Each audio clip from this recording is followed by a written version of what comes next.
ਵਾਹਿਗੁਰੂ ਸਾਹਿਬ ਜੀ। ਜੇ ਹਉ ਜਾਣਾ ਆਖਾਂ ਨਾਹੀਂ, ਕਹਿਣਾ ਕਥਨ ਨਾ ਜਾਈ। ਗੁਰਾ ਇੱਕ ਦੇਹ ਬੁਝਾਈ, ਸਭਨਾ ਜੀਆਂ ਕਾ ਇੱਕ ਦਾਤਾ। ਸੋ ਮੈਂ ਵਿਸਰ ਨਾ ਜਾਈ। ਗੁਰਾ ਇੱਕ ਦੇਹ ਬੁਝਾਈ, ਸਭਨਾ ਜੀਆਂ ਕਾ ਇੱਕ ਦਾਤਾ। ਸੋ ਮੈਂ ਵਿਸਰ ਨਾ ਜਾਈ। ਸੋ ਕਹੋ ਟਲ ਗੁਰ ਸੇਵੀਐ, ਅਹਨਿਸ ਸਹਿਜ ਸੁਭਾਏ। ਦਰਸ਼ਨ ਪਰਸੈ ਗੁਰੂ ਕੈ, ਜਨਮ ਮਰਨ ਦੁਖ ਜਾਏ। ਹੋਵੈ ਸਿਫਤ ਦੀ ਨੂਰ ਅਰਸੋਂ ਗੁਰ ਸੋਹ ਝਟੀਐ। ਤੁਧ ਡਿਠੇ ਸੱਚੇ ਪਾਤਸ਼ਾਹ, ਮਲ ਜਨਮ ਜਨਮ ਦੀ ਕਟੀਐ। ਸੱਜਣ ਸੱਚਾ ਪਾਤਸ਼ਾਹ, ਸਿਰ ਸ਼ਾਹਾਂ ਦਾ ਸ਼ਾਹ। ਜਿਸ ਪਾਸ ਬੈਠਿਆ ਸੋਹੀਐ, ਸਭਨਾ ਦਾ ਵੇਸਾਹੋ।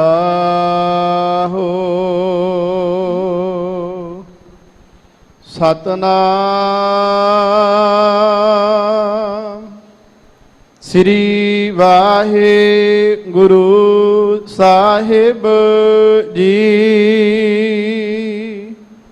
ਸਲੋਕ ਸੰਤ ਉਦਰੰ ਦਇਆਲੰ,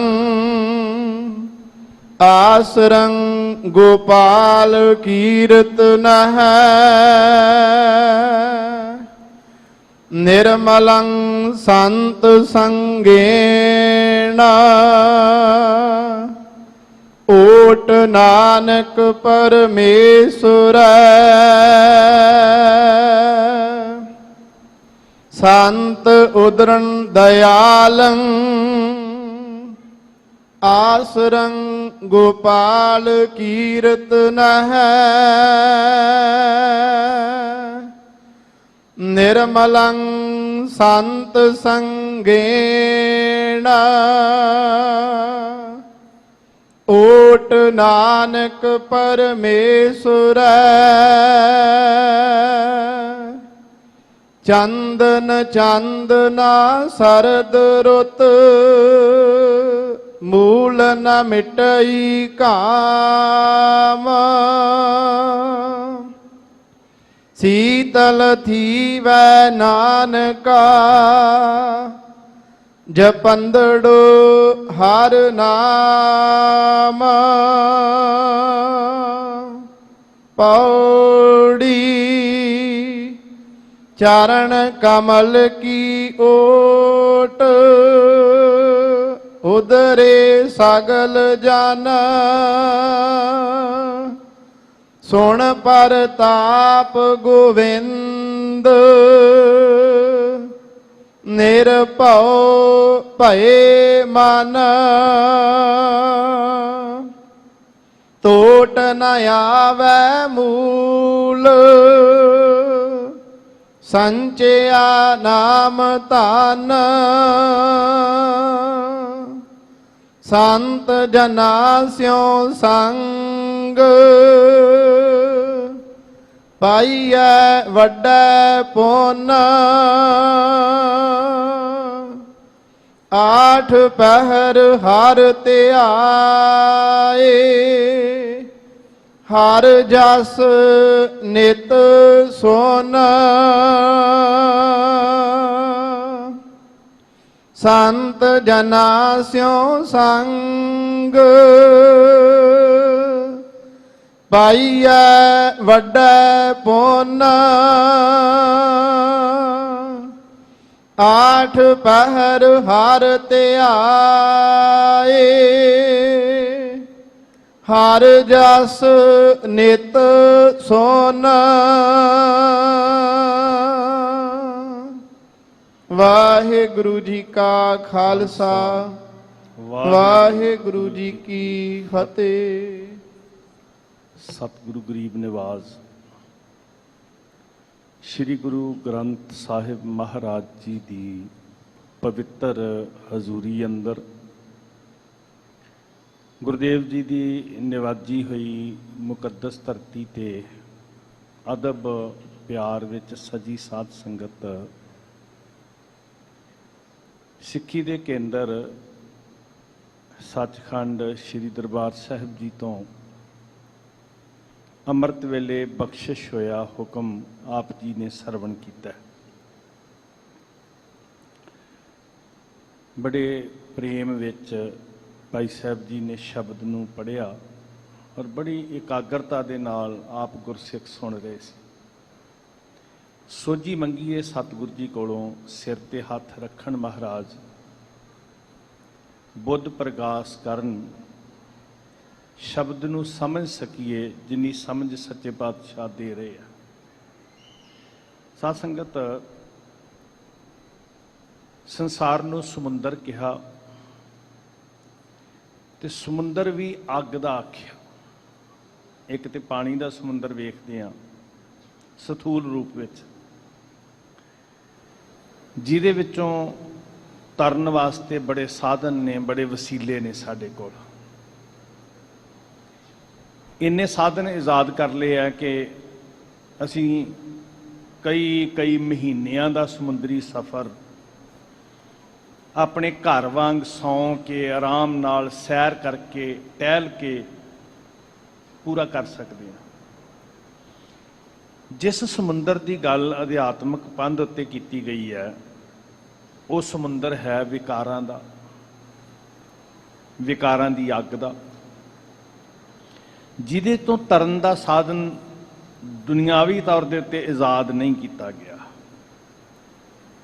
ਜਿਹਦੇ ਤੋਂ ਤਰਨ ਵਾਸਤੇ ਸਾਡੇ ਕੋਲ ਬੇੜਾ ਹੈ, ਸਤਿਗੁਰੂ ਹੈ, ਬੋਹਿ ਥਾ। ਵਿਰਲਾ ਕਿਨੇ ਵਿਚਾਰਿਆ, ਕਰ ਕਿਰਪਾ ਪਾਰ ਉਤਾਰਿਆ।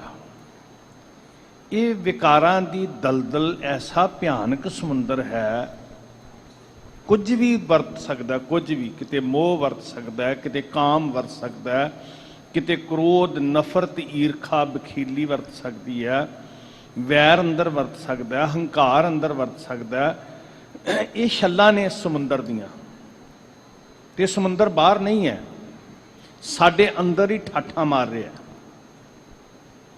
ਇਸ ਸਮੁੰਦਰ ਨੂੰ ਕਿਵੇਂ ਤਰੀਏ ਸਾਧ ਸੰਗਤ ਜੀ? ਇਸ ਸਮੁੰਦਰ ਤੋਂ ਪਾਰ ਪਹੁੰਚਣ ਦਾ ਰਸਤਾ ਕੀ ਹੈ? ਜਿੰਨੀ ਦੇਰ ਸਮੁੰਦਰ ਪਾਰ ਨਹੀਂ ਕਰਦੇ ਉਨੀ ਦੇਰ ਮੰਜ਼ਿਲ ਨਹੀਂ ਮਿਲਦੀ। ਹੁਣ ਸਾਡੇ ਕੋਲ ਥਿਊਰੀ ਬਹੁਤ ਹੈ, ਥਿਊਰੀ ਦੀ ਚਰਚਾ ਵੀ ਬੜੀ ਹੈ, ਕਥਨੀ ਜਿਹਨੂੰ ਕਹਿੰਦੇ ਆ, ਪਰ ਪ੍ਰੈਕਟੀਕਲ ਨਜ਼ਰ ਨਹੀਂ ਆਉਂਦਾ। ਆਪਣੇ ਜੀਵਨ ਦੀ ਗੱਲ ਕਰਦਾ, ਸਿੱਖ ਕੌਮ ਦੇ ਮਹਾਨ ਵਿਦਵਾਨ ਗਿਆਨੀ ਜਸਵੰਤ ਸਿੰਘ ਪਰਵਾਨਾ ਜੀ ਨੇ ਇੱਕ ਬੜੀ ਟੂਕ ਮਾਤਰ ਉਦਾਹਰਨ ਦਿੱਤੀ। ਉਹ ਕਹਿੰਦੇ 3 ਨਸ਼ਈ ਸਨ, ਨਸ਼ੇ ਵਿੱਚ ਧੁੱਤ ਨੇ, ਸ਼ਾਮ ਦਾ ਵੇਲਾ ਆ, ਘਰ ਪਹੁੰਚਣ ਵਾਸਤੇ ਬਜ਼ਿੱਦ ਨੇ। ਨਸ਼ਈ ਬੰਦਾ ਉਦਾਂ ਹੀ ਆਮ ਨਾਲੋਂ ਜ਼ਿਆਦਾ ਜਿੱਦੀ ਹੋ ਜਾਂਦਾ, ਜਿਹੜੇ ਕੰਮ ਤੋਂ ਰੋਕੋ ਉਹ ਜ਼ਿਆਦਾ ਹੱਠ ਕਰਦਾ। ਘਰ ਪਹੁੰਚਣ ਵਾਸਤੇ ਵਿਦਵਾਨ ਲਿਖਾਰੀ ਲਿਖਦੇ ਕਿ ਨਦੀ ਪੈਂਦੀ ਸੀ। ਇੱਕ ਕਲਪਨਾ ਹੈ ਸਮਝਣ ਵਾਸਤੇ। ਨਦੀ ਨੂੰ ਪਾਰ ਕਰਨ ਵਾਸਤੇ ਬੇੜੀ ਦਾ ਸਹਾਰਾ ਲੈਣਾ ਪੈਂਦਾ ਸੀ। ਹੁਣ ਕਿਸੇ ਤਰ੍ਹਾਂ ਇਹ ਤਿੰਨੋਂ ਮਿੱਤਰ ਡਿੱਗਦੇ ਢਹਿੰਦੇ, ਠੋਕਰਾਂ ਖਾਂਦੇ ਨਦੀ ਦੇ ਕਿਨਾਰੇ ਤੱਕ ਪਹੁੰਚ ਗਏ। ਰਾਤ ਗਹਿਰੀ ਹੋ ਰਹੀ ਹੈ। ਬੇੜੀ ਕਿਨਾਰੇ ਤੇ ਖੜੀ ਹੁੰਦੀ ਹੈ। ਇਹ ਕਿਨਾਰੇ ਖੜੀ ਬੇੜੀ ਦੇ ਵਿੱਚ ਸਵਾਰ ਹੋ ਗਏ, ਚੱਪੂ ਹੱਥਾਂ ਵਿੱਚ ਫੜ ਲਏ। ਬੇੜੀ ਨੂੰ ਤਿੰਨੋਂ ਮਿੱਤਰ ਚੱਪੂ ਲਾ ਰਹੇ ਆ, ਹੱਥਾਂ ਵਿੱਚ ਬਾਂਸ ਜਾਂ ਚੱਪੂ ਫੜੇ ਹੁੰਦੇ ਸੀ ਬੇੜੀ ਅੱਗੇ ਤੋਰਨ ਲਈ। ਚੱਪੂ ਲਾਉਂਦੇ ਲਾਉਂਦੇ ਹੰਭ ਗਏ, ਥੱਕ ਗਏ, ਕਿੰਨੀਆਂ ਘੜੀਆਂ ਗੁਜ਼ਰ ਗਈਆਂ, ਪੈਰ ਗੁਜ਼ਰ ਗਏ, ਰਾਤ ਗੁਜ਼ਰਨ ਤੇ ਆ ਗਈ। ਦਿਨ ਦਾ ਚੜ੍ਹਾਅ ਹੋਇਆ, ਪੌ ਫਟਾਲਾ ਹੋਇਆ, ਉਧਰੋਂ ਜਿਹੜਾ ਸਿਰ ਨੂੰ ਚੜਿਆ ਸੀ ਨਸ਼ਾ ਉਹ ਵੀ ਉਤਰਿਆ। ਤੇ ਇੱਕ ਸੱਜਣ ਕਹਿੰਦਾ ਹੈ ਵੀ ਸਾਰੀ ਰਾਤ ਚੱਪੂ ਲਾਉਂਦੇ ਰਹੇ ਆ, ਸਰੀਰ ਹੰਭ ਗਿਆ, ਦੇਖ ਤਾਂ ਸਹੀ ਪਹੁੰਚੇ ਕਿੱਥੇ ਜੇ ਆ, ਨਦੀ ਤੇ ਇੰਨੀ ਲੰਬੀ ਨਹੀਂ ਸੀ। ਦੂਜਾ ਵੇਖ ਕੇ ਕਹਿੰਦਾ ਵੀ ਅਸੀਂ ਤੇ ਕਿਤੇ ਵੀ ਨਹੀਂ ਪਹੁੰਚੇ, ਅਸੀਂ ਤੇ ਜਿਹੜੇ ਕਿਨਾਰੇ ਖੜੇ ਸੀ ਆ ਉਹ ਵੇਖੋ ਨਾ, ਉਹੀ ਰੁੱਖ ਹੈ, ਉਹੀ ਖੇਤ ਹੈ, ਨਿਸ਼ਾਨੀਆਂ, ਇਹ ਖੱਬਾ ਪਾਸਾ ਹੈ, ਉਹ ਸੱਜਾ ਪਾਸਾ ਹੈ, ਅਸੀਂ ਤੇ ਉਸੇ ਪਾਸੇ ਹੀ ਜਿਸ ਪਾਸੇ ਖੜੇ ਸੀ। ਤੇ ਤੀਜੇ ਨੇ ਗੌਰ ਨਾਲ ਵੇਖਿਆ, ਨਾ ਪਹੁੰਚਣ ਦਾ ਕਾਰਨ ਕੀ ਹੈ? ਉਹ ਕਹਿੰਦੇ ਬੇੜੀ 'ਚ ਵੀ ਬਹਿ ਗਏ, ਚੱਪੂ ਵੀ ਲਾਏ, ਪਰ ਅਗਿਆਨਤਾ ਵਸ ਨਸ਼ੇ ਦੇ ਵਿੱਚ ਅੰਨੇ ਹੋਇਆਂ ਜਿਸ ਰੱਸੇ ਨਾਲ ਬੇੜੀ ਬੰਨੀ ਹੋਈ ਸੀ, ਰੱਸਾ ਪਾ ਕੇ ਕਿੱਲੇ ਨਾਲ, ਮੁੱਢ ਨਾਲ, ਉਹ ਰੱਸਾ ਤੇ ਖੋਲਿਆ ਹੀ। ਹੁਣ ਇਹ ਕਹਾਣੀ ਉਹ ਤਿੰਨ ਮਿੱਤਰਾਂ ਦੀ ਨਹੀਂ ਹੈ। ਜੇ ਕਿਤੇ ਗੌਰ ਨਾਲ ਵੇਖਾਂਗੇ ਤੇ ਸ਼ਾਇਦ ਕਿਤੇ ਆਪਣੇ ਜੀਵਨ ਦਾ ਅਕਸ ਵੀ ਦਿਖਾਈ ਦੇਵੇ। ਨਸ਼ਾ ਹੈ, ਲੋਭ ਦਾ, ਮਦ ਹੈ, ਹੰਕਾਰ ਦਾ, ਕਈ ਤਰ੍ਹਾਂ ਦਾ ਨਸ਼ਾ ਹੈ। ਸਿਰਫ ਤੇ ਸਿਰਫ ਸਰੀਰ ਨੂੰ ਹੀ ਨਹੀਂ, ਬੁੱਧ ਨੂੰ ਬੜਾ ਨਸ਼ਾ ਚੜ੍ਹਦਾ ਹੈ। ਕਈ ਤਰ੍ਹਾਂ ਦਾ ਨਸ਼ਾ ਚੜ੍ਹ ਜਾਂਦਾ ਹੈ ਜੀ। ਮਾਇਆ ਦਾ ਨਸ਼ਾ ਚੜ੍ਹਦਾ, ਸ਼ੋਹਰਤ ਦਾ ਨਸ਼ਾ ਚੜ੍ਹਦਾ, ਗਿਆਨ ਦੇ ਹੰਕਾਰ ਦਾ ਨਸ਼ਾ ਚੜ੍ਹਦਾ। ਬੰਦਾ ਬੰਦੇ ਨੂੰ ਨਹੀਂ, ਬੰਦਾ ਹੀ ਨਹੀਂ ਸਮਝਦਾ, ਅੰਨਾ ਹੋ ਜਾਂਦਾ। ਬੇੜਾ ਵੀ ਮਿਲ ਗਿਆ, ਤਰੱਦਦ ਵੀ ਕੀਤਾ, ਪਰ ਰੱਸੇ ਨਹੀਂ ਖੋਲ ਰਹੇ। ਜਿਹੜੇ ਤਮਾਂ ਦੇ, ਲੋਭ ਦੇ, ਦੁਨਿਆਵੀ ਰੱਸੇ ਬੱਝੇ ਹੋਏ ਸੀ, ਅਸਲ ਵਿੱਚ ਇਸ ਪਾਸੇ ਨੂੰ ਜਿੱਤਣ ਵਾਸਤੇ ਸਾਚੀ ਪ੍ਰੀਤ ਹਮ ਤੁਮ ਸਿਓ ਜੋਰੀ, ਤੁਮ ਸਿਓ ਜੋਰ ਅਵਰ ਸੰਗ ਤੋਰੀ। ਹੁਣ ਉਧਰੋਂ ਜਾਂ ਤੇ ਉਹ ਟੁੱਟਦਾ ਕਨੈਕਸ਼ਨ ਜਿਹੜਾ ਰੱਸੇ ਨਾਲ ਬੱਝਿਆ ਹੋਇਆ, ਕਿੱਲੇ ਨਾਲ ਬੱਝਿਆ ਸੀ, ਤੇ ਫੇਰ ਅੱਗੇ ਤੁਰਦੇ, ਉਹ ਟੁੱਟ ਨਹੀਂ ਰਿਹਾ ਕਨੈਕਸ਼ਨ, ਅੱਗੇ ਵੱਧ ਨਹੀਂ ਪਾ ਰਹੇ। ਸੋ ਕਈ ਵਾਰੀ ਬੇੜੀ ਵੀ ਮਿਲ ਜਾਂਦੀ ਹੈ ਜੀ। ਸਾਗਰ ਤਰਿਆ ਸਾਧੂ ਸੰਗੇ, ਨਿਰਭਉ ਨਾਮ ਜਪੋ ਹਰ ਰੰਗੇ, ਪਰ ਧਨ ਦੋਖ ਕਿਛ ਪਾਪ ਨਾ ਫੇੜੇ, ਜਮ ਜੰਦਾਰ ਨਾ ਆਵੇ ਨੇੜੇ। ਤੇ ਫਿਰ ਇਹ ਅੱਗ ਦਾ ਸਮੁੰਦਰ ਕੁਝ ਨਹੀਂ ਕਰ ਸਕਦਾ ਜੀ। ਤ੍ਰਿਸ਼ਨਾ ਅਗਨ ਪ੍ਰਭ ਆਪ ਬੁਝਾਈ। ਫਿਰ ਬੁਝਾਉਣ ਵਾਲੇ ਨੇ, ਇਹ ਬਾਹਰ ਦੀਆਂ ਬਾਤਾਂ ਨਹੀਂ ਹਨ ਸਾਧ ਸੰਗਤ। ਤ੍ਰਿਸ਼ਨਾ ਅੰਦਰ ਵਿਆਪ ਰਹੀ ਹੈ, ਸਰੀਰ ਨੂੰ ਨਹੀਂ ਵਿਆਪ ਰਹੀ। ਇਹ ਤਮਾ ਮਨ ਨੂੰ ਵਿਆਪ ਰਹੀ ਹੈ। ਜਿਸ ਅੱਗ ਦੀ ਗੱਲ, ਜਿਸ ਸਮੁੰਦਰ ਦੀ ਗੱਲ ਕਰ ਰਹੇ ਆ ਮਹਾਰਾਜ, ਉਹ ਅੱਗ ਬਾਹਰ ਨਹੀਂ ਹੈ। ਬਾਹਰ ਹੁੰਦੀ ਤੇ ਬੜੇ ਵਸੀਲੇ ਸੀ। ਸਰਦੀ ਬੜੀ ਪੈਂਦੀ ਹੈ, ਸ਼ਾਇਦ ਬਾਹਰ ਹੁੰਦੀ ਤੇ ਠੰਡੇ ਹੋ ਜਾਂਦੇ। ਚੰਦਨ ਬੜਾ ਸੀਤਲ ਹੁੰਦਾ, ਸਿਰਫ ਮੱਥੇ ਨੂੰ ਲਾਇਆ ਸ਼ਾਇਦ ਸੀਤਲ ਹੋ ਜਾਂਦੇ, ਪਰ ਚਮੜੀ ਸੀਤਲ ਹੋ ਰਹੀ ਹੈ, ਜੀੜਾ ਨਹੀਂ ਸੀਤਲ ਹੋ ਰਿਹਾ। ਬਹੁਤ ਦੁਨੀਆ ਚੰਦਨ ਘਸਾ ਕੇ ਮਸਤਕ ਤੇ ਲਾ ਰਹੀ ਹੈ। ਗੁਰੂ ਸਾਹਿਬ ਜੀ ਨੇ ਵੀ ਲਾਉਂਦੇ ਹੋਏ ਲੋਕਾਂ ਨੂੰ ਵੇਖਿਆ ਸੀ। ਗੁਰੂ ਸਾਹਿਬ ਜੀ ਨੇ ਵੇਖਿਆ ਵੀ ਭਾਈ ਕਿਸੇ ਨੇ ਚੰਦਨ ਲਾਇਆ, ਕਿਸੇ ਨੇ ਸਵਾਹ ਮਲੀ ਹੈ। ਹੁਣ ਚੰਦਨ ਵੀ ਸੀਤਲਤਾ ਦਾ ਪ੍ਰਤੀਕ ਹੀ ਨਹੀਂ, ਸੀਤਲਤਾ ਦਿੰਦਾ, ਉਹ ਤੇ ਸੱਪਾਂ ਨੂੰ ਵੀ ਸੀਤਲਤਾ ਦਿੰਦਾ ਜਿਹੜੇ ਜ਼ਹਿਰ 'ਚ ਭਰੇ ਹੁੰਦੇ ਆ, ਪਰ ਸੋਚ ਨੂੰ ਸੀਤਲਤਾ ਨਹੀਂ ਦੇ ਰਿਹਾ ਚੰਦਨ। ਸਵਾਹ ਇਸ ਗੱਲ ਦਾ ਪ੍ਰਤੀਕ ਹੈ ਕਿ ਅੱਗ ਬੁੱਝ ਚੁੱਕੀ ਹੈ, ਫੇਰ ਹੀ ਸਵਾਹ ਬਣੀ ਹੈ ਨਾ ਜੀ। ਅੱਗ ਬੁੱਝਦੀ ਹੈ ਤੇ ਫੇਰ ਹੀ ਰਾਖ ਬਣਦੀ ਹੈ।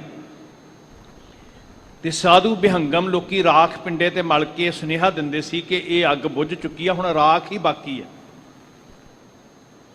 ਪਰ ਜਦੋਂ ਚੈੱਕ ਸਤਿਗੁਰ ਜੀ ਕਰਦੇ ਨੇ, ਮਹਾਰਾਜ ਕਹਿੰਦੇ ਬਾਹਰ ਵਾਲੀ ਰਾਖ ਤੇ ਵਾਕਈ ਸ਼ਾਂਤ ਹੈ, ਪਰ ਅੰਦਰ ਵਾਲੀ ਅੱਗ ਸ਼ਾਂਤ ਨਹੀਂ ਹੋਈ। ਅੰਤਰ ਅਗਨ ਬਾਹਰ ਤਨ ਸੁਆਹਾ, ਗਲ ਪਾਥਰ ਕੈਸੇ ਤਰੈ ਅਥਾਹਾ। ਹੁਣ ਅੰਤਰ ਅਗਨ ਲੱਗੀ ਨਹੀਂ ਜਾਣੇ, ਬਾਹਰ ਭੇਖ ਉਦਾਸੀ, ਬਾਹਰੋਂ ਤੇ ਚਿੱਟੇ ਕੱਪੜੇ ਵੀ ਸੀਤਲਤਾ ਦਾ ਹੀ ਪ੍ਰਤੀਕ ਨੇ, ਬਾਹਰੋਂ ਤੇ ਚੰਦਨ ਦਾ ਲੇਪ ਵੀ ਸੀਤਲਤਾ ਦਾ ਪ੍ਰਤੀਕ ਹੈ, ਪਿੰਡੇ ਤੇ ਮਲੀ ਰਾਖ ਵੀ ਸੀਤਲਤਾ ਦਾ ਪ੍ਰਤੀਕ ਹੈ। ਪਰ ਅੰਤਰ ਅਗਨ ਲੱਗੀ ਨਹੀਂ ਜਾਣਾ। ਬਾਹਰੋਂ ਤੇ ਵੇਸ ਬਣਾ ਲਿਆ ਸ਼ਾਂਤ ਸੀਤਲ, ਬਿਲਕੁਲ ਟਿਕਿਆ ਹੋਇਆ, ਸਹਿਜ, ਕੋਈ ਹਰਕਤ ਨਹੀਂ ਸਰੀਰ 'ਚ, ਘੰਟਿਆਂ ਬੱਧੀ ਹਿਲਜੁਲ ਨਹੀਂ ਹੈ। ਕਈ ਵਾਰੀ ਤੇ ਬੋਲਦਾ ਵੀ ਬੜਾ ਹੌਲੀ ਹੌਲੀ ਹੈ, ਬੋਲਣ ਤੋਂ ਵੀ ਇਦਾਂ ਲੱਗਦਾ ਕਿ ਬੜਾ ਸਹਿਜ ਝਲਕ ਰਿਹਾ ਹੈ। ਭਾਈ ਸੁਥਰੇ ਸ਼ਾਹ ਜੀ ਨੇ ਆਨੰਦਾਂ ਦੀ ਪੁਰੀ 'ਚ ਕਲਗੀਆਂ ਵਾਲੇ ਸਾਹਿਬ ਦੇ ਦਰਬਾਰ ਵਿੱਚ ਇੱਕ ਇਸੇ ਤਰ੍ਹਾਂ ਦੇ ਸਹਿਜ ਵਾਲਾ ਸਾਧੂ ਵੇਖਿਆ। ਮਹਾਰਾਜ ਦੇ ਕੋਲ ਵੱਖ-ਵੱਖ ਮਤ ਮਤਾਂਤਰਾਂ ਦੇ ਸਾਧੂ ਆਉਂਦੇ ਸਨ। ਗੁਰੂ ਨਾਨਕ ਸੱਚੇ ਪਾਤਸ਼ਾਹ ਜੀ ਦੇ ਕੋਲ ਝੁੰਡ ਜੁੜੇ ਰਹਿੰਦੇ ਨੇ। ਗੁਰੂ ਅੰਗਦ ਸਾਹਿਬ ਮਹਾਰਾਜ ਕੋਲ ਬੜੇ ਜੋਗੀ ਬਿਹੰਗਮ ਚੱਲ ਕੇ ਆਉਂਦੇ, ਕਈ ਤਰ੍ਹਾਂ ਦੇ ਸਵਾਲ ਜਵਾਬ ਕਰਦੇ ਸੀ। ਜੇ ਤੁਸੀਂ ਧੰਨ ਸ਼੍ਰੀ ਗੁਰੂ ਤੇਗ ਬਹਾਦਰ ਮਹਾਰਾਜ ਦੇ ਇਤਿਹਾਸ ਨੂੰ ਗੌਰ ਨਾਲ ਪੜ੍ਹੋ ਤੇ ਕਈ 100 ਸਾਧੂਆਂ ਦਾ ਝੁੰਡ ਕਈ ਵਾਰੀ ਮਹਾਰਾਜ ਦੇ ਨਾਲ ਚੱਲਦਾ ਸੀ। ਆਪਣੇ ਅੰਤਰ ਆਤਮਾ ਦੇ ਬਹੁਤ ਸਾਰੀ ਜਿਗਿਆਸਾ ਪੂਰੀ ਕਰਨ ਵਾਸਤੇ, ਸਵਾਲਾਂ ਦੇ ਜਵਾਬ ਗੁਰੂ ਸਾਹਿਬ ਕੋਲੋਂ ਪਾਉਣ ਵਾਸਤੇ। ਮਹਾਰਾਜ ਦਸ਼ਮੇਸ਼ ਜੀ ਦੇ ਦਰਬਾਰ ਵਿੱਚ ਵੀ ਬੈਠੇ ਨੇ ਵੱਖ-ਵੱਖ ਮਤ ਮਤਾਂਤਰਾਂ ਦੇ। ਸਿਰਫ ਬੰਦਸ਼ ਨਹੀਂ ਸੀ ਕਿ ਮੇਰੇ ਨੇੜੇ ਸਿਰਫ ਸਿੱਖ ਆ ਸਕਦੇ ਨੇ ਜਾਂ ਸਿਰਫ ਅੰਮ੍ਰਿਤਧਾਰੀ ਸਿੰਘ ਮੇਰੇ ਨੇੜੇ ਆ ਸਕਦੇ ਨੇ। ਗੁਰੂ ਸਾਹਿਬ ਜੀ ਦੇ ਕੋਲ ਹਰ ਮਤ ਦਾ ਮਨੁੱਖ, ਜ਼ਰੂਰੀ ਨਹੀਂ ਜਿਹੜਾ ਸਿੱਖੀ ਦੀ ਵਿਚਾਰਧਾਰਾ ਨਾਲ ਮੇਲ ਖਾਂਦਾ ਸੀ, ਕੋਈ ਵੀ ਆ ਕੇ ਆਪਣੇ ਅੰਦਰ ਦੀ ਜਿਗਿਆਸਾ ਪ੍ਰਗਟ ਕਰਦਾ ਸੀ। ਸਤਿਗੁਰੂ ਜੀ ਸ਼ੰਕਿਆਂ ਤੋਂ ਮੁਕਤ ਕਰਕੇ ਤੋਰਦੇ ਸਨ। ਬਿਹੰਗਮ ਹੈ, ਬੜਾ ਸਹਿਜ ਵਾਲਾ ਹੈ। ਤੇ ਇਹ ਸਾਖੀ ਬਚਪਨ 'ਚ ਆਪਾਂ ਸੁਣਦੇ ਆਏ ਹਾਂ। ਸੁਥਰੇ ਸ਼ਾਹ ਜੀ, ਜਿਨ੍ਹਾਂ ਨੂੰ ਧੰਨ ਗੁਰੂ ਹਰਗੋਬਿੰਦ ਸਾਹਿਬ ਸੱਚੇ ਪਾਤਸ਼ਾਹ ਮਹਾਰਾਜ ਹਜ਼ੂਰ ਨੇ ਗ੍ਰਹਿਣ ਕੀਤਾ ਸੀ, ਲਵਾਰਸ ਪਿਆ ਹੋਇਆਂ ਨੂੰ, ਲੰਬੀ ਉਮਰ ਭੋਗੀ ਦਸ਼ਮੇਸ਼ ਪਾਤਸ਼ਾਹ ਹਜ਼ੂਰ ਦੇ ਦਰਬਾਰ ਵਿੱਚ ਨੇ ਤੇ ਕੌਤਕ ਬੜੇ ਕਰਦੇ ਹੁੰਦੇ ਸੀ। ਉਹ ਪੁੱਛਦੇ ਨੇ, ਮਹਾਤਮਾ ਜੀ ਤੁਹਾਡਾ ਨਾਂ ਕੀ ਹੈ? ਇਹਨੂੰ ਸਮਝਣਾ ਬਸ। ਮਹਾਤਮਾ ਜੀ ਕਹਿੰਦੇ ਨੇ ਸੀਤਲ ਦਾਸ। ਨਾਮ ਹੀ ਬੜਾ ਸੋਹਣਾ ਹੈ ਤੇ ਕਿਹਾ ਵੀ ਬੜੀ ਸੀਤਲਤਾ ਨਾਲ ਹੈ, ਬੋਲਾਂ ਵਿੱਚ ਸਹਿਜ ਬੜਾ ਹੈ, ਬੜਾ ਹੌਲੀ ਜਿਹੀ, ਬੜੇ ਠਰਮੇ ਨਾਲ ਬੋਲੇ ਆ। 2 ਛਿਨਾਂ ਬਾਅਦ ਫਿਰ ਪੁੱਛਦੇ ਨੇ ਸੁਥਰੇ ਸ਼ਾਹ ਜੀ, ਮਹਾਤਮਾ ਜੀ ਤੁਹਾਡਾ ਨਾਂ ਕੀ ਹੈ? ਕਹਿੰਦੇ ਸੀਤਲ ਦਾਸ।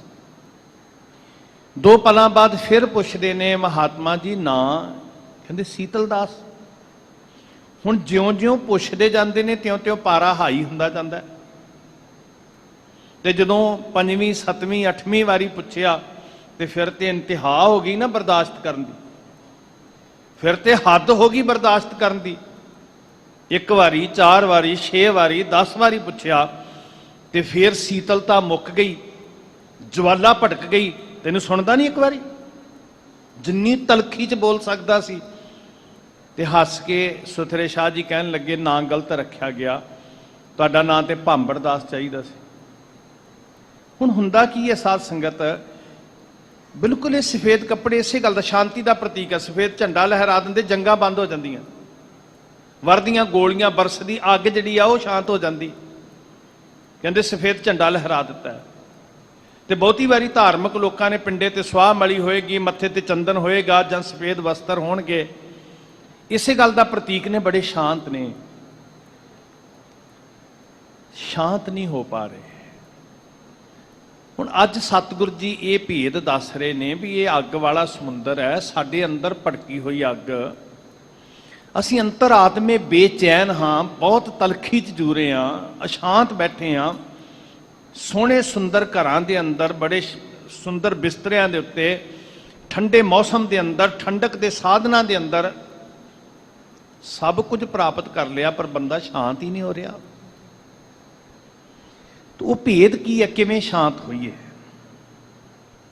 ਮਹਾਰਾਜ ਜੋ ਸਾਨੂੰ ਦੱਸ ਰਹੇ ਆ, ਉਹ ਕੌਣ ਪੁਰਖ ਨੇ ਜਿਹੜੇ ਅੱਗ ਦਾ ਸਮੁੰਦਰ ਤਰ ਗਏ? ਉਹਨਾਂ ਨੂੰ ਗੁਰੂ ਸਾਹਿਬ ਨੇ ਕੀ ਵਡਿਆਈ ਦਿੱਤੀ ਜੀ? ਉਹ ਕਿਵੇਂ ਤਰ ਗਏ? ਦੇਖੋ, ਸੁਣ ਤੇ ਇਸੇ ਲਈ ਰਹੇ ਆ ਨਾ ਜੀ, कि सुन सुन के सानू पता लगे, असीं एक्सपर्ट की राय लैंदे हां हर खेतर च। किसी ने मकान बनाना होवे, फैक्ट्री शुरू करनी होवे, बिजनेस चलाउणा होवे, इत्थों तक कि फसल बीजन वाला किसान भी एक दूजे नूं पुछदा किदां किदां फसल बीजी ऐतकी। सो इस खेतर विच भी जदों असीं ये चर्चा करते हैं तो असल मनोरथ की हुंदा कि ये चर्चा नूं सुन के असीं भी उन्ने जोगे हो सकीए। असीं गुरमुख रूहां दा जिक्र करते हैं, नाम रसियां दा जिक्र करते हैं, मंजिलां नूं पाउण वालियां दा जिक्र करते हैं, तो सतगुरु जी कहंदे भी ये जिक्र इस वास्ते है कि तिना देख मन चाओ उठंदा। किसी नूं सफल होया वेख के किसी भी खेतर च ते लोग उहदे तजर्बे कोलों सिੱਖਣ ਦਾ यतन करते हैं। कोई हर्ज नहीं है साध संगत। गुरु साहिब जी कहते ने भले गुणां दे तजर्बे ग्रहण कर लेने चाहिए है। तो वह तजर्बा सानू की दिंदा जी कि तिना देख मन चाओ उठंदा, हौं कद पाई गुणतासा। मैं किवें पावांगा, मेरे अंदर भी चाह पैदा होवे। सो ये सारियां वडियाइयां जिहड़ियां महाराज ने अज दित्तियां, कौन तरिया, किवें तरिया, ते जिहड़ा तरिया उहनूं की मान मिलिया, ये जानन दा यतन करिए।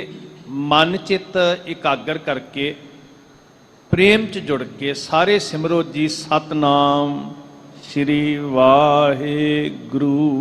सतनाम श्री वाहिगुरू साहिब जी।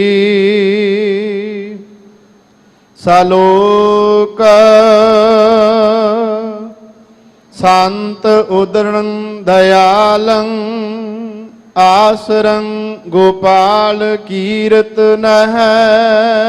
हाँ, महाराज जी कहते भी उधर गए तो जड़े उधरे उन्होंने मान की मिलिया संत। उधरे किवें?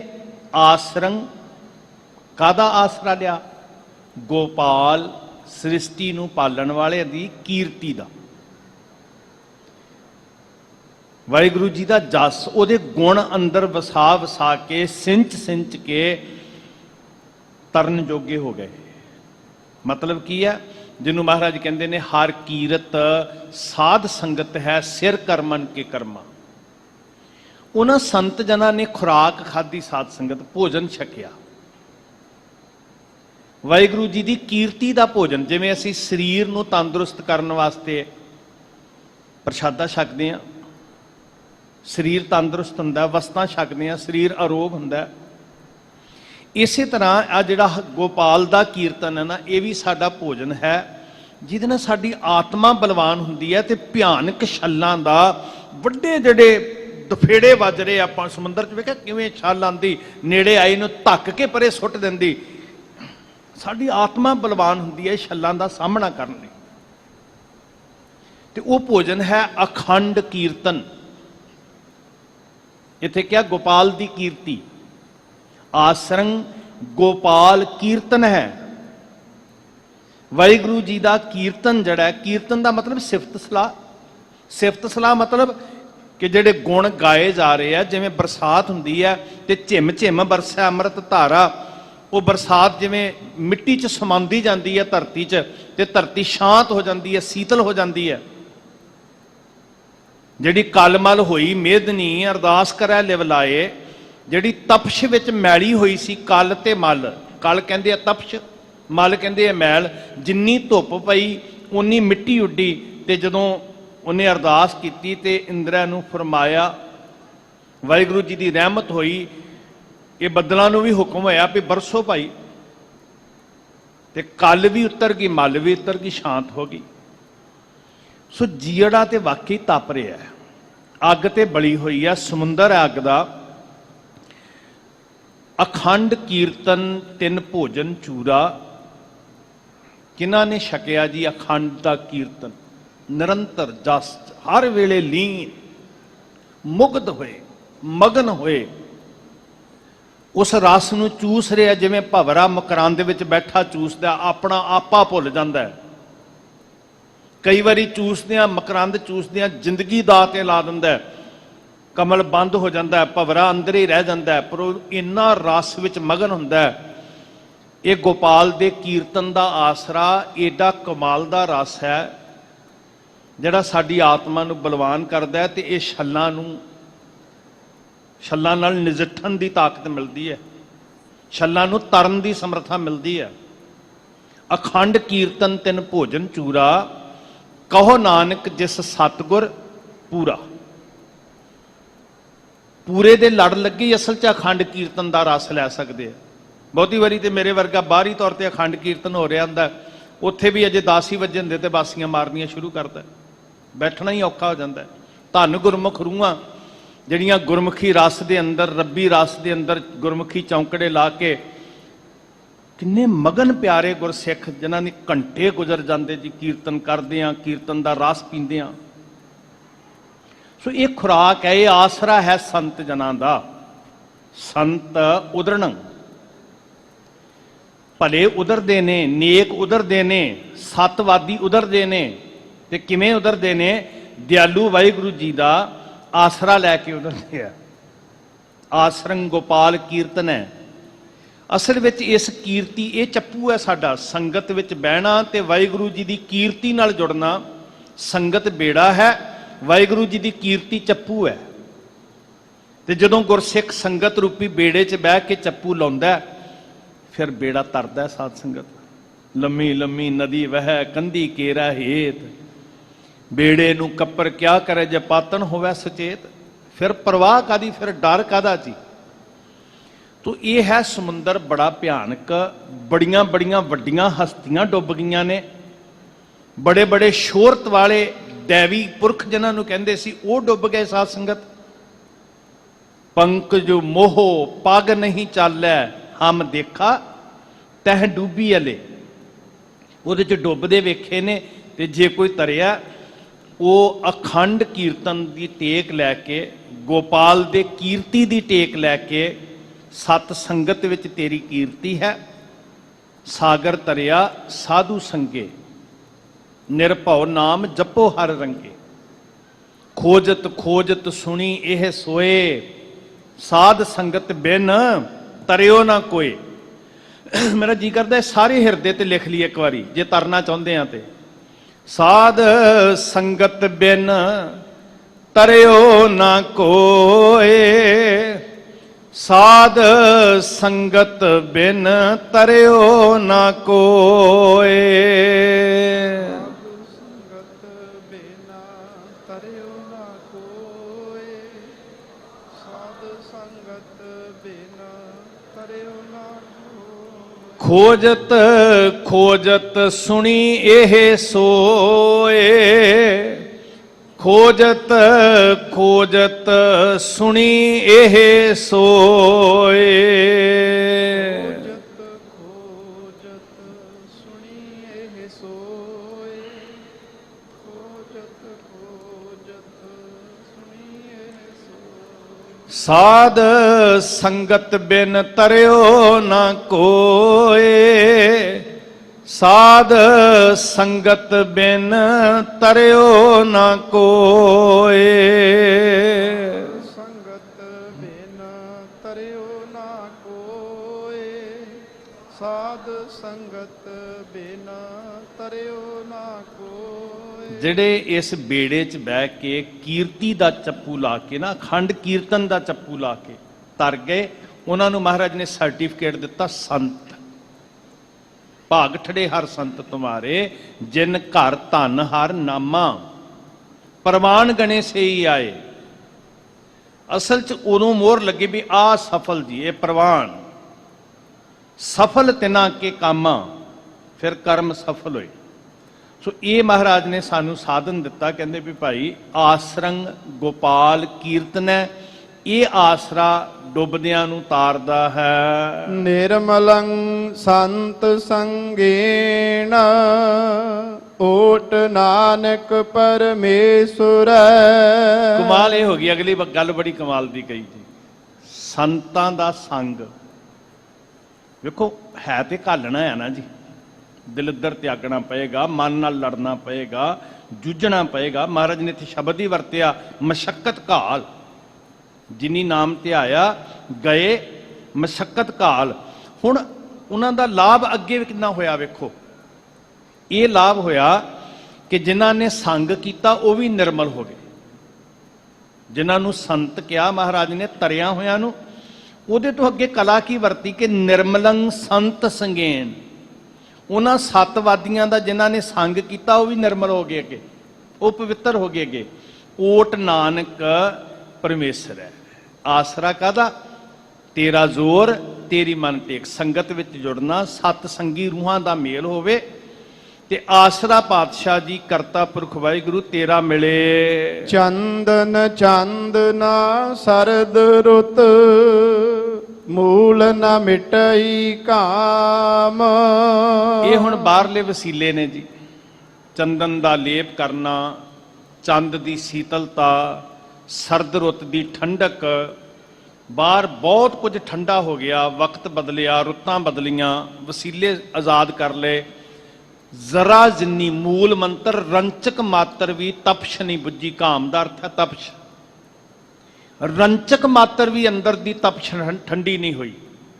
ਬਾਹਰੋਂ ਬੜੇ ਸਾਧਨ ਇਕੱਠੇ ਕੀਤੇ, ਬੜੇ ਭੇਸ ਬਣਾਏ, ਬੜੇ ਯਤਨ ਕੀਤੇ, ਅਵਰ ਯਤਨ ਕਰ ਰਹੇ ਬਹੁ ਤੇਰੇ, ਤਿੰਨ ਤਿਲ ਨਹੀਂ ਕੀਮਤ ਜਾਨੀ। ਤਿਲ ਮਾਤਰ ਕੀਮਤ ਨਹੀਂ ਪਈ। ਮੂਲ ਨਾ ਮਿਟੇ ਕਾਮ, ਮੂਲੋਂ ਹੀ ਇੱਕ ਰੰਚਕ ਮਾਤਰ ਤਪਸ਼ ਅੰਦਰੋਂ ਨਾ ਬੁੱਝੀ। ਸੀਤਲ ਥੀਵੈ ਨਾਨਕਾ, ਜਪੰਦੜੋ ਹਰ ਨਾਮ। ਹੁਣ ਵੇਖੋ ਗੁਰੂ ਨਾਨਕ ਸਾਹਿਬ ਜੀ ਵੇਖਦੇ ਆ ਹਰਿਦੁਆਰ, ਮੈਂ ਕਈ ਵਾਰੀ ਜ਼ਿਕਰ ਕੀਤਾ ਕਿ ਉਹ ਪਾਂਡਾ ਗੰਗਾ ਵਿੱਚ ਖੜਾ, ਮੰਤਰ ਪੜ੍ਹਦਾ, ਚੁੱਭੀਆਂ ਲਾਉਂਦਾ, ਬਾਹਰ ਨਿਕਲਦਾ, ਚੰਦਨ ਮਲਦਾ। ਤੇ ਜਦੋਂ ਭਾਈ ਮਰਦਾਨਾ ਜੀ ਅੱਗ ਲਾਉਣ ਜਾਂਦੇ, ਸਾਖੀ ਸੁਣੀ ਤੁਸੀਂ। ਹੁਣ ਅੱਗ ਦੇਣ ਦੀ ਬਜਾਏ ਅੱਗ ਬਬੂਲਾ ਹੋ ਜਾਂਦਾ ਵੀ ਹਾਏ ਨੀਚ ਕੁੱਲ ਵਾਲੇ ਦਾ ਮੇਰੇ ਤੇ ਪਰਛਾਵਾਂ ਪੈ ਗਿਆ। ਤੇ ਮਹਾਰਾਜ ਕਹਿੰਦੇ ਜਿਹੜੀ 2 ਘੰਟਿਆਂ ਦੀ ਸੀਤਲਤਾ ਲੱਭ ਰਿਹਾ ਸੀ ਉਹ ਕਿੱਥੇ ਗਈ ਪਈ? ਜਦੋਂ ਭਾਈ ਮਰਦਾਨਾ ਜੀ ਦੇ ਮਗਰ ਬਲਦੀ ਚੁਆਤੀ ਲੈ ਕੇ ਭੱਜਿਆ, ਹੁਣ ਕੀ ਸੀ ਕਿ ਸਿਰਫ ਸਰੀਰ ਠੰਡਾ ਹੋਇਆ ਸੀ, ਮਨ ਸ਼ਾਂਤ ਨਹੀਂ ਸੀ ਹੋਇਆ। ਜੀਓ ਤਪਤ ਹੈ, ਜੀਓ, ਸਰੀਰ ਨਹੀਂ ਤਪ ਰਿਹਾ। ਬੜੇ ਲੋਕੀ ਹਾੜ ਦਾ ਮਹੀਨਾ ਤਪਸ਼ਦਾ, ਬਾਰਿਸ਼ ਪਈ ਅਸੀਂ ਕਵਾਂਗੇ ਠੰਡ ਹੋ ਗਈ, ਪਰ ਬਾਰਿਸ਼ ਪੈ ਜੇ, ਸਰਦੀ ਆ ਜੇ, ਉਹ ਠੰਡੇ ਹੁੰਦੇ ਹੀ ਨਹੀਂ। ਸਾਧ ਸੰਗਤ ਤਪਦੇ ਹੀ ਰਹਿੰਦੇ ਨੇ। ਇੱਕ ਉਹ ਨੇ ਜਿਹੜੇ ਤਪਸ਼ ਵਿੱਚ ਵੀ ਠੰਡੇ ਨੇ। ਅਸਾੜ ਤਪੰਦਾ ਤਿਸ ਲੱਗੈ, ਹਰ ਨਾਹ ਨਾ ਜਿੰਨਾ ਪਾਸ। ਇੱਕ ਉਹ ਨੇ ਜਿਹੜੇ ਤੱਤੀ ਤਵੀ ਤੇ ਬੈਠ ਕੇ, ਉਬਲਦੀ ਦੇਗ ਵਿੱਚ ਬੈਠ ਕੇ, ਰੂਮ ਵਿੱਚ ਸੜਦੇ ਹੋਏ, ਸੀਤਲ ਥੀਵੈ ਨਾਨਕਾ ਜਪੰਦੜੋ ਹਰ ਨਾਮ। ਉੱਥੇ ਵਾਹਿਗੁਰੂ ਜੀ ਦੇ ਨਾਮ ਦੀ ਅੰਮ੍ਰਿਤ ਧਾਰਾ ਬਰਸ ਰਹੀ ਆ ਉਸ ਹਿਰਦੇ 'ਚ। ਉਹ ਜੀੜਾ ਨਹੀਂ ਤਪਦਾ। ਤਪਦੇ ਉਹ ਨੇ ਜਿਨ੍ਹਾਂ ਨੂੰ ਵਾਹਿਗੁਰੂ ਦੀ ਕੀਰਤੀ ਵਿਸਰ ਗਈ ਹੈ। ਤਪ ਤਪ ਖਪੈ ਬਹੁਤ ਬੇਕਾਰ, ਜੈ ਤਨ ਬਾਣੀ ਵਿਸਰ ਜਾਏ। ਜਿਉਂ ਪੱਕਾ ਰੋਗੀ ਵੇਲ ਲਾਏ। ਇਦਾਂ ਤੜਪ ਰਹੇ ਨੇ, ਇਦਾਂ ਬਲ ਰਹੇ ਨੇ, ਇਦਾਂ ਕਰਾ ਰਹੇ ਨੇ ਜਿਵੇਂ ਸਰੀਰ ਨੂੰ ਕੋੜ ਪੈ ਗਿਆ ਹੋਵੇ ਤੇ ਕੋੜ ਦੀ ਪੀਕ ਬੰਦੇ ਨੂੰ ਅਸ਼ਾਂਤ ਕਰ ਦਿੰਦੀ ਹੈ। ਰਾਤ ਚੈਨ ਨਹੀਂ ਆਉਂਦਾ, ਹਾਏ ਹਾਏ ਕੂਕਦਾ। ਇਦਾਂ ਉਹ ਲੋਕ ਕੂਕਦੇ ਆ, ਜੈ ਤਨ ਬਾਣੀ ਵਿਸਰ ਜਾਏ। ਕਿਉਂ ਸਿਮਰੀ? ਹੁਣ ਸਵਾਲ ਇਹ ਆ, ਕਿਉਂ ਸਿਮਰੀ? ਸਿਮਰਿਆ ਨਹੀਂ ਜਾਏ, ਤਪੈ ਹਿਆਓ। ਇਹ ਚਮੜੀ ਨਹੀਂ ਤਪ ਰਹੀ ਸਾਧ ਸੰਗਤ। ਇਹ ਅੱਜ ਗਰਮੀ ਹੈ, ਕੱਲ ਨੂੰ ਠੰਡ ਹੋ ਜਾਏਗੀ। ਤਪੈ ਹਿਆਓ, ਜੀੜਾ ਬਿਲ ਲਾਏ। ਵਿਲਕ ਤੇ ਜੀੜਾ ਰਿਹਾ, ਤੇ ਜੀੜੇ ਨੂੰ ਸ਼ਾਂਤੀ ਕਾਹਦੇ ਨਾਲ ਮਿਲਣੀ ਹੈ? ਸੀਤਲ ਥੀਵੈ ਨਾਨਕਾ ਜਪੰਦੜੋ ਹਰ ਨਾਮ। ਵਾਕਈ ਉਹ ਕਦੀ ਨਹੀਂ ਤਪਦੇ ਜੀ ਜਿਨ੍ਹਾਂ ਕੋਲ ਨਾਮ ਹੈ। ਅਸੀਂ ਤਲਖੀ ਵਿੱਚ ਲੜ ਰਹੇ ਹਾਂ, ਝਗੜ ਰਹੇ ਹਾਂ, ਬਹਿਸ ਕਰ ਰਹੇ ਹਾਂ, ਨਫ਼ਰਤ ਕਰ ਰਹੇ ਹਾਂ, ਈਰਖਾ ਦੇ ਅੰਦਰ ਹੋਰ ਭਾਂਬੜ ਮਚ ਰਹੇ, ਹੋਰ ਭਾਂਬੜ ਮਚ ਰਹੇ ਨੇ। ਜੇ ਕਿਤੇ ਇੱਕ ਕਣੀ ਨਾਮ ਦੀ ਹਿਰਦੇ 'ਚ ਚਲੀ ਜਾਏ ਤੇ ਉਹ ਸਦਾ ਲਈ ਸੀਤਲ ਹੋ ਜਾਂਦੇ। ਪੌੜੀ ਚਰਨ ਕਮਲ ਕੀ ਓਟ, ਉਦਰੇ ਸਗਲ ਜਨ। ਕਿੰਨਿਆਂ ਦਾ ਉਧਾਰ ਜੀ। ਜੇ ਤੇਰੇ ਚਰਨਾਂ ਦੀ ਟੇਕ ਬੰਦਾ ਤੱਕ ਲਵੇ, ਇੱਕ ਬੇੜਾ ਹੈ ਨਾ ਜੀ, ਇਹ ਚਰਨ ਕਮਲ ਕੀ ਓਟ ਕੀ ਹੈ? ਬੇੜਾ। ਉਦਰੇ ਸਗਲ ਜਨ, ਇਸ ਬੇੜੇ 'ਚ ਸਵਾਰ ਹੋ ਗਏ। ਕਿੰਨੇ ਪੂਰ ਤਰ ਜਾਂਦੇ ਆ ਜੀ ਬੇੜੇ 'ਚ ਬੈਠ ਕੇ। ਕਿੰਨਿਆਂ ਦਾ ਭਲਾ ਹੋ ਜਾਂਦਾ ਹੈ। ਗੱਲ ਤੇ ਗੁਰਮੁਖੋ ਸਰੀਰ ਉਹੀ ਹੈ, ਕੱਪੜੇ ਉਹੀ ਨੇ, ਮਨ ਦੇ ਬਦਲਣ ਦੀ ਗੱਲ ਹੈ ਨਾ ਜੀ। ਜਦੋਂ ਮਨ ਬਦਲਦਾ। ਜਿੰਨੇ ਕਰਮ ਅਸੀਂ ਕਰਦੇ ਆ ਨਾ ਜੀ, ਗੁਰਦੁਆਰੇ ਕਾਹਦੇ ਲਈ ਬੈਠੇ ਹੋਏ ਆ? ਸੀਤਲ ਹੋ ਜਾਈਏ। ਗੁਟਕਾ ਕਿਉਂ ਫੜਿਆ ਹੋਇਆ? ਸ਼ਾਂਤ ਹੋ ਜਾਈਏ। ਕਿਉਂਕਿ ਗੁਰੂ ਨੇ ਕਿਹਾ ਸੀ ਰਸਨਾ ਗੁਣ ਗੋਪਾਲ ਨਿਧ ਗਾਇਨ, ਤੇ ਗੁਣ ਗੋਪਾਲ ਗਾਣ ਨਾਲ ਕੀ ਹੋਏਗਾ ਜੀ? ਸ਼ਾਂਤ ਸਹਿਜ ਰਹਸ ਮਨ ਉਪਜਿਓ ਸਗਲੇ ਦੁਖ ਪਲਾਇਣ। ਹੁਣ ਕਰਮ ਤੇ ਇਸ ਲਈ ਕਰ ਰਹੇ ਆ ਕਿ ਫਲ ਲੱਗੇ। ਮਹਾਰਾਜ ਨੇ ਇੱਕ ਉਦਾਹਰਨ ਦਿੱਤੀ ਬੜੀ ਸੋਹਣੀ, ਫਲ ਕਾਰਨ ਫੁੱਲੀ ਬਨ ਰਾਏ। ਬੂਟੇ ਨੂੰ ਫੁੱਲ ਲੱਗਿਆ, ਬਣਾ ਨੂੰ ਫੁੱਲ ਲੱਗੇ ਆ। ਤੁਸੀਂ ਵੇਖਦੇ ਹੋ ਅਨਾਰ ਬਣਨ ਤੋਂ ਪਹਿਲਾਂ ਕਿੰਨਾ ਸੋਹਣਾ ਫੁੱਲ ਲੱਗਦਾ, ਅਮਰੂਦ ਬਣਨ ਤੋਂ ਪਹਿਲਾਂ ਕਿੰਨਾ ਸੋਹਣਾ ਫੁੱਲ ਲੱਗਦਾ। ਬਹੁਤ ਸਾਰੀ ਬਨਸਪਤੀ ਦੇ ਬੂਟੇ ਐਸੇ ਆ ਜਿਨ੍ਹਾਂ ਨੂੰ ਪਹਿਲਾਂ ਫੁੱਲ ਖਿਲਦਾ ਤੇ ਫੁੱਲ ਤੋਂ ਫਲ ਬਣਦਾ। ਫਲ ਕਾਰਨ ਫੁੱਲੀ ਬਨ ਰਾਏ, ਫਲ ਲੱਗਾ ਤਾਂ ਫੂਲ ਬਿਲਾਏ। ਜਦੋਂ ਫਲ ਲੱਗ ਜਾਂਦਾ ਤੇ ਫੁੱਲ ਝੜ ਜਾਂਦੇ ਆ। ਫੁੱਲ ਕਿਉਂ ਲੱਗੇ ਸੀ? ਫਲ ਵਾਸਤੇ। ਇਸੇ ਤਰ੍ਹਾਂ ਅਗਲੀ ਉਦਾਹਰਨ ਮਹਾਰਾਜ ਕਹਿੰਦੇ ਗਿਆਨੈ ਕਾਰਨ ਕਰਮ ਅਭਿਆਸ। ਅਸੀਂ ਜਿਹੜਾ ਕਰਮ ਕਰ ਰਹੇ ਹਾਂ ਧਰਮ ਦਾ, ਇਹ ਕਾਹਦੇ ਲਈ ਕਰ ਰਹੇ ਹਾਂ ਜੀ? ਕੋਈ ਬਾਣੀ ਪੜ੍ਹ ਰਿਹਾ, ਕੋਈ ਕੀਰਤਨ ਸੁਣ ਰਿਹਾ, ਕੋਈ ਸੇਵਾ ਕਰ ਰਿਹਾ, ਕੋਈ ਕਥਾ ਸੁਣਾ ਰਿਹਾ, ਕੋਈ ਸੁਣ ਰਿਹਾ। ਹਰ ਕਰਮ ਕਿਸ ਲਈ ਕਰ ਰਹੇ ਹਾਂ? ਪਾਠ ਪਠਨ ਜਿਹੜੇ ਜਿਹੜੇ ਵੀ ਮਤ ਮਤਾਂਤਰਾਂ 'ਚ ਕਰ ਰਹੇ ਆ। ਸਤਿਗੁਰੂ ਜੀ ਕਹਿੰਦੇ ਗਿਆਨੈ ਕਾਰਨ ਕਰਮ ਅਭਿਆਸ, ਗਿਆਨ ਭਇਆ ਤਾਂ ਕਰਮ ਹੈ ਨਾਸ। ਹੁਣ ਮੰਨ ਲਓ ਕਰਮ ਕਰਦਾ ਰਿਹਾ ਪਰ ਗਿਆਨ ਆਇਆ ਹੀ ਨਹੀਂ, ਤੇ ਜੇ ਗਿਆਨ ਨਹੀਂ ਆਇਆ ਤੇ ਧਰਮ ਨਹੀਂ ਆਉਣਾ। ਧਰਮ ਦੇ ਕਰਮ ਕਰ ਰਿਹਾ, ਫੁੱਲ ਲੱਗੇ ਨੇ ਤੇ ਫਲ ਲੱਗਿਆ ਹੀ ਨਹੀਂ। ਇਤਿਹਾਸ 'ਚ ਜ਼ਿਕਰ ਹੁੰਦਾ ਜਦੋਂ ਹਜ਼ੂਰ ਨਾਨਕ ਮਤੇ ਗਏ ਨਾ ਜੀ, ਗੁਰੂ ਨਾਨਕ ਸਾਹਿਬ, ਇੱਕ ਬਾਬਾ ਅਕਾਲ ਰੂਪ, ਦੂਜਾ ਰਬਾਬੀ ਮਰਦਾਨਾ। ਉੱਥੇ ਇਹ ਜ਼ਿਕਰ ਕੀਤਾ ਵਿਦਵਾਨਾਂ ਨੇ ਕਿ ਜੋਗੀਆਂ ਦਾ ਮੁਖੀ ਮਿਲਿਆ ਲੋਹਾਰੀਪਾ, ਜਿਹੜਾ ਉਸ ਝੁੰਡ ਦਾ ਮੁਖੀ ਸੀ। ਉਹਨੇ ਗੁਰੂ ਨਾਨਕ ਸਾਹਿਬ ਜੀ ਨੂੰ ਫੁੱਲ ਭੇਟ ਕੀਤਾ। ਤੇ ਮਰਦਾਨਾ ਜੀ ਕਹਿੰਦੇ ਮਹਾਰਾਜ ਜੀ ਇਹ ਜੋਗੀ ਬੜੇ ਚੰਗੇ ਆ। ਪਹਿਲਾਂ ਤੇ ਜੋਗੀ ਬਹਿਸ ਕਰਦੇ ਸੀ ਜੀ, ਪਹਿਲਾਂ ਤੇ ਜੋਗੀ ਝਗੜਾ ਵੀ ਕਰਦੇ ਸੀ, ਸੰਵਾਦ ਕਰਦੇ, ਕਈ ਵਾਰੀ ਵਿਵਾਦ ਵੀ ਛੇੜ ਲੈਂਦੇ ਸੀ, ਗੁੱਸਾ ਵੀ ਕਰਦੇ ਸੀ, ਨਫ਼ਰਤ ਵੀ ਕਰਦੇ ਸੀ ਕਿ ਤੂੰ ਆਪਣਾ ਮਤ ਛੱਡ ਕੇ ਸਾਡੇ ਮਤ 'ਚ ਆ ਜਾ। ਇਹ ਬੜੇ ਚੰਗੇ, ਇਹਨਾਂ ਨੇ ਫੁੱਲ ਭੇਟ ਕੀਤਾ। ਤੇ ਸਤਿਗੁਰੂ ਜੀ ਕਹਿੰਦੇ ਇਹਨਾਂ ਨੇ ਫੁੱਲ ਭੇਟ ਨਹੀਂ ਕੀਤਾ, ਇਹਨਾਂ ਨੇ ਸਵਾਲ ਖੜਾ ਕੀਤਾ ਕਿ ਫੁੱਲ ਖੁਸ਼ਬੂ ਦੇ ਰਿਹਾ। ਇਸੇ ਤਰ੍ਹਾਂ ਜੋਗ ਮਤ ਰਿੱਧੀਆਂ ਸਿੱਧੀਆਂ ਦੀ ਖੁਸ਼ਬੂ ਦਿੰਦਾ, ਤੇ ਤੁਸੀਂ ਜੋਗ ਮਤ ਵਿੱਚ ਆ ਜਾਓ। ਹਜ਼ੂਰ ਨੇ ਫੁੱਲ ਵਾਪਸ ਕਰ ਦਿੱਤਾ। ਮਹਾਰਾਜ ਕਹਿੰਦੇ ਫੁੱਲ ਦੀ ਖੁਸ਼ਬੂ ਹੀ ਚੰਗੀ ਹੈ, ਪਰ ਜਿਸ ਫੁੱਲ ਤੋਂ ਫਲ ਨਹੀਂ ਪੈਣਾ, ਫਲ ਦਾ ਰਸ ਨਹੀਂ ਮਿਲਣਾ, ਉਸ ਫੁੱਲ ਦੇ ਅਸੀਂ ਗਾਹਕ ਹੀ ਨਹੀਂ ਆ। ਸੋ ਇਸ ਗੱਲ ਨੂੰ ਧਿਆਨ 'ਚ ਰੱਖਣਾ।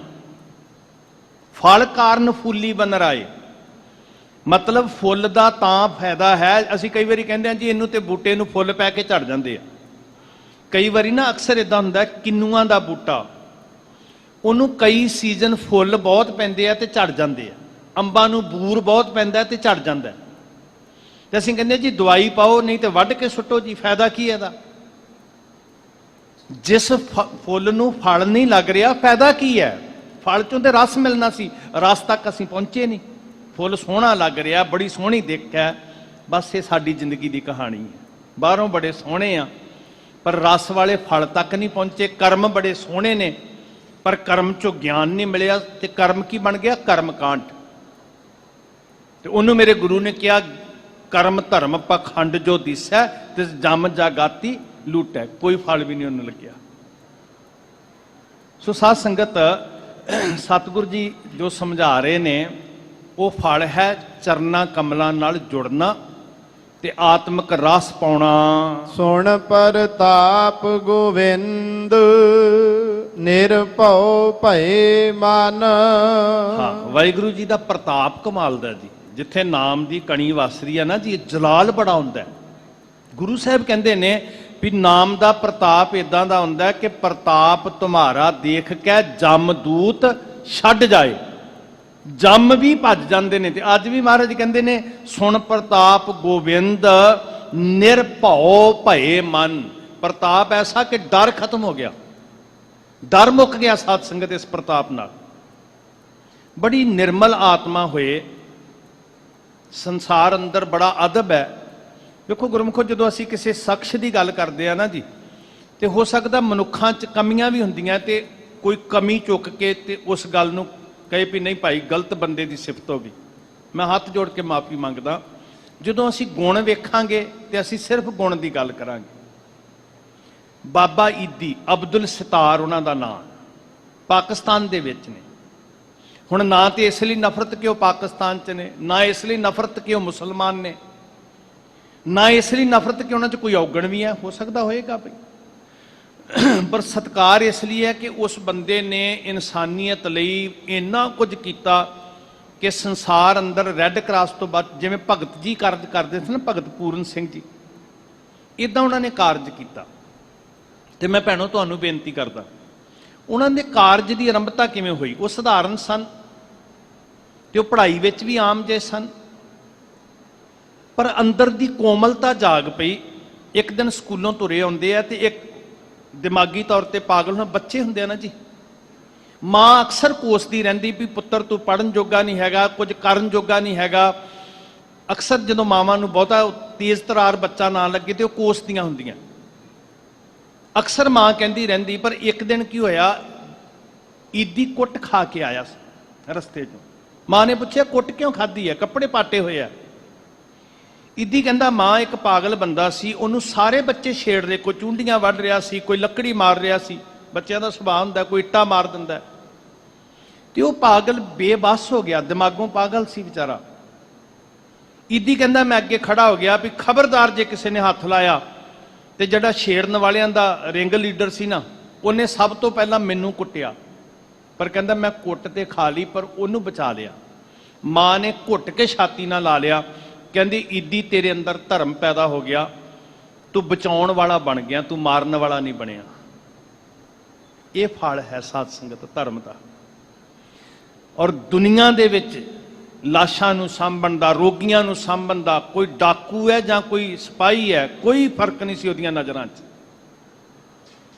ਅਸੀਂ ਚਿਹਰਿਆਂ ਨੂੰ ਨਾ ਵੇਖੀਏ, ਅਸੀਂ ਜਾਤਾਂ ਮਜ਼ਹਬਾਂ ਨੂੰ ਨਾ ਵੇਖੀਏ। ਸਾਧ ਸੰਗਤ ਮੇਰੀ ਬੇਨਤੀ ਹੈ ਗੁਣ ਦੀ ਕਦਰ ਕਰੀਏ। ਉਹ ਬਾਬਾ ਈਦੀ ਦੁਨੀਆ 'ਚ, ਅਮਰੀਕਾ ਨੇ ਸਭ ਤੋਂ ਪਹਿਲਾਂ ਉਹਨੂੰ 4-5 ਹੈਲੀਕਾਪਟਰ ਦਿੱਤੇ ਐਂਬੂਲੈਂਸ ਸੇਵਾ ਵਾਸਤੇ ਪਾਕਿਸਤਾਨ ਦੇ ਅੰਦਰ, ਔਰ ਦੁਨੀਆ ਨੇ ਲੋਕਾਂ ਨੇ ਸਨਮਾਨਿਤ ਕੀਤਾ, ਦੇਸ਼ਾਂ ਨੇ। ਕਰਮ ਨੂੰ ਫਲ ਲੱਗਿਆ ਸਾਧ ਸੰਗਤ। ਤੂੰ ਉਹ ਮਾਰ ਤੇ ਖਾਧੀ, ਪਰ ਮਾਰ ਖਾ ਕੇ ਨਿਰਭਉ ਹੋ ਗਿਆ। ਅਸਲ 'ਚ ਰੱਬ ਫਿਰ ਉੱਥੇ ਵਸਦਾ ਜਿੱਥੇ ਅਮਲ ਹੁੰਦੇ ਆ। ਕਬੀਰਾ ਜਹਾਂ ਗਿਆਨ ਤੈ ਧਰਮ ਹੈ, ਜਹਾਂ ਝੂਠ ਤੈ ਪਾਪ, ਜਹਾਂ ਲੋਭ ਤੈ ਕਾਲ ਹੈ, ਜਹਾਂ ਖਿਮਾ ਤੈ ਆਪ। ਜਿੱਥੇ ਦਇਆ ਹੁੰਦੀ ਹੈ ਨਾ, ਖਿਮਾ ਹੁੰਦੀ ਹੈ, ਉੱਥੇ ਫਿਰ ਰੱਬ ਵਸਦਾ। ਸੋ ਇਹ ਮਹਾਰਾਜ ਕਹਿੰਦੇ ਉਹਦੇ ਨਾਮ ਦਾ ਪ੍ਰਤਾਪ ਹੈ। ਜਦੋਂ ਪ੍ਰਤਾਪ ਨਾਮ ਦਾ ਹੁੰਦਾ ਤੇ ਫਿਰ ਉਹ ਜੀੜਾ ਨਿਰਭਉ ਹੋ ਜਾਂਦਾ। ਤਨ ਤੇ ਕੀ ਵਿਆਪੇਗੀ, ਉਹਦੀ ਚਿੰਤਾ ਮੁੱਕ ਜਾਂਦੀ ਹੈ। ਟੋਟ ਨ ਆਵੈ ਮੂਲ ਸੰਚਿਆ ਨਾਮ ਧਨ। ਤੇ ਫਿਰ ਉਹ ਅਮਲਾਂ ਦਾ ਖਜ਼ਾਨਾ ਨਾ, ਜਿਹੜਾ ਰੱਬੀ ਗੁਣਾਂ ਦਾ ਨਾਮ ਧਨ, ਇਹ ਧਨ ਅਖੁੱਟ ਨਾ ਨਿਖੁੱਟਿਆ ਨਾ ਜਾਏ। ਇਹਦੇ ਵਿੱਚ ਫਿਰ ਕਦੀ ਟੋਟਾ ਨਹੀਂ ਆਉਂਦਾ। ਸਾਧ ਸੰਗਤ ਇੰਨੇ ਅਮੀਰ ਹੋ ਜਾਂਦੇ ਜੀ, ਇੰਨੀ ਧਨੀ ਹੋ ਜਾਂਦੇ ਹੋ ਜਿਨ੍ਹਾਂ ਦੇ ਪੱਲੇ ਫਿਰ ਇਹ ਧਰਮ ਦਾ ਧਨ ਆ ਜਾਂਦਾ।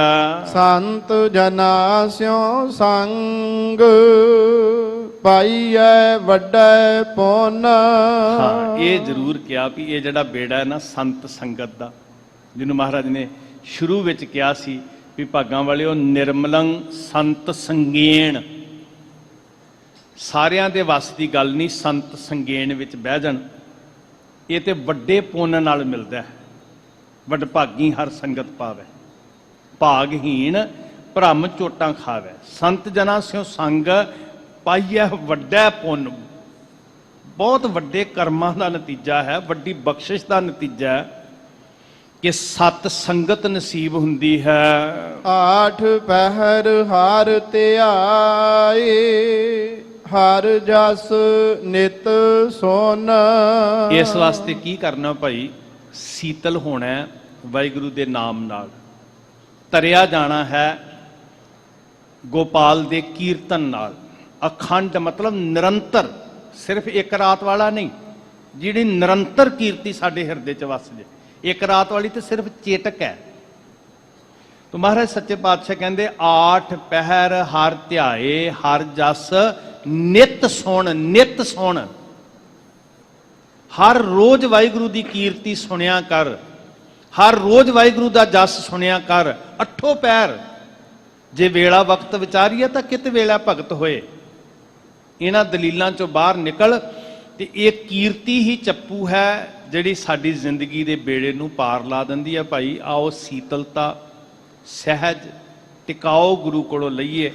महल खरीदे जा सकते हैं, लखां दे बैड खरीदे जा सकते हैं, पर शांति नहीं खरीदी जाती। वो गुरु कोलों पाउणी पैंदी साध संगत। महाराज दया करन, बख्शिश करन, तुहाडा सुनिया आया सफल होवे। सारे गुरसिखां दा धन्नवाद, भुल्लां दी खिमा मंगदा, असीस दी आस करदा। आओ ये आखिरी पंक्तियां एक बार फिर पढ़िए जी। संत जना स्यों संग पाइए वड्डे पुन। 8 पहर हर ध्याए हर जस नित सुन। वाहिगुरु जी का खालसा, वाहिगुरु जी की फतेह।